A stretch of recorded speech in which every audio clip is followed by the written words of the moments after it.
So the honeymoon is over.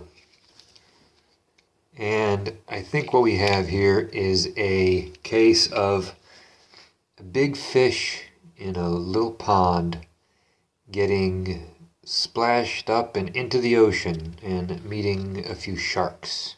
Back in June of 2016, the infamous 8/7s and 4chan, but that was kind of starting the real rise in Trumpism. And it peaked, in November. He won the election, and January was inaugurated. The real height of the Trump fandom, really, around the world. And then came April, and it ended. Now the honeymoon is over, and people are no longer, the alt-right and a lot of original supporters of Trump have dropped their support for Donald Trump, including me, because of the events in April. So April 4th, okay, so there's, in 1 week, the first half of April, on the 4th, April 4th, there was a Syrian gas attack. So, according to former Ambassador Peter Ford, that was either a false flag or a conventional bomb was dropped on an ISIS chemical weapons cache. And then on the 5th, the next day, Jared Kushner, who's, the husband of Ivanka, the daughter of Trump, so that's Trump's son-in-law, who was probably his Jewish handler, the guy who's on the inside, keeping an eye on him. Apparently he was responsible for Steve Bannon being excommunicated from the Principals Committee, the National Security Council. So now all of the decisions for who's being bombed and what this foreign policy is, militarily speaking, and is now set without Steve Bannon, who was Trump's go-to guy. He's basically the campaign manager for his campaign and just the design manager for Trump's whole presidency, and seemed like a good guy.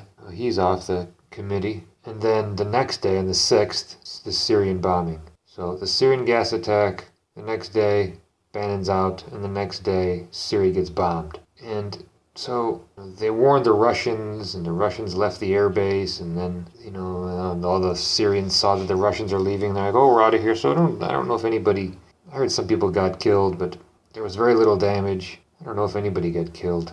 I'm not sure, but nothing really came of the 59 giant missiles were launched. Nothing really happened. It seemed like just an excuse to see if Trump would actually go and do it. So a couple weeks later, Trump gives this Easter address, and he just doesn't look like the old badass Trump anymore. What it reminds me of is Bill Hicks' video where he talks about, Bill Hicks was a comedian in the 80s, the 90s, and he was a politically incorrect comedian, and he talks about Clinton, President Bill Clinton. I have this feeling, man, because there's a handful of people actually run everything. That's true. It's provable. It's not I'm not a conspiracy nut. It's provable. Handful, very small elite run and own these corporations, which include the mainstream media. I have this feeling who's ever elected president, no matter what your promises you promise on the campaign trail, blah, blah, blah, when you win, you go into this smoky room with the 12 industrialist, capitalist scumfucks who got you in there, and you're in this smoky room, and this little film screen comes down, and a big guy in a cigar, roll the film. And it's a shot of a Kennedy assassination from an angle you've never seen before. It looks suspiciously off the grassy knoll.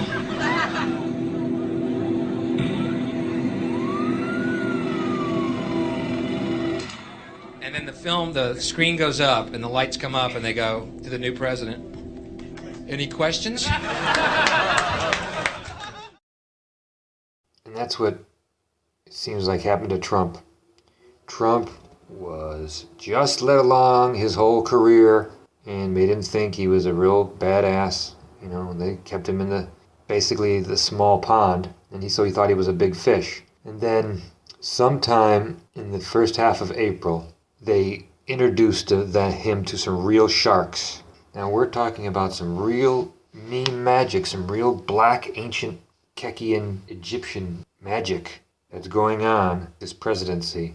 And I think Trump met some real players in this game, and so he realized that he's just a small fish in the ocean, and his eyes are just. He looked like he was tortured, and they were crying, or he just looked like he really shit his pants. He looks really scared, and the video is. This from the White House put this video out. You can tell his eyes are going back and forth, reading the teleprompter. Just really a cold, just hostage-like looking video. So Kevin Barrett wrote an article on Veterans Today who summed it up pretty well, so I'm just going to go ahead and read his article. Kevin Barrett is a Muslim. Islamophobia. So anyway, but it's a good article, so I'm going to read it here. Trump's Easter message. Jews rule. Happy Passover. By Kevin Barrett, Veterans Today. April 16th, 2017. Is the president being held hostage? Was this video a cry for help? Or did his captors issue it to send a message? We have completed our coup. We are in total control. Do not even think of fucking with us. Watch the above video again. What is wrong with this picture? Look, I love religious minorities, okay? I'm Muslim myself. I love my Jewish friends. I used to practice Buddhist meditation. I still revere the wisdom of the Tao and the Upanishads and the many wonderful Native American spiritual traditions. But let's face it, the United States of America is a Christian majority country. Today is Easter. The president's holiday message should be Happy Easter. Instead, the president of the Christian majority United States has issued an Easter message that looks more like a hostage video. A professor at a major university who saw it emailed me, "Oh my God, talk about the demeanor of a mind-controlled zombie."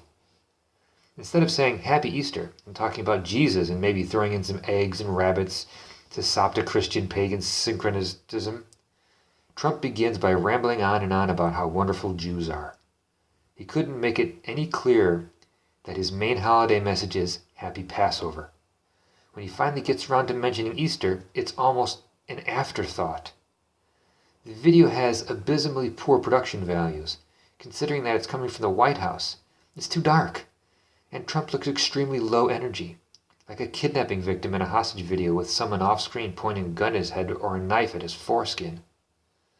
Trump's Passover video reminds me of the nationally televised speech by George W. Bush in early December 2001.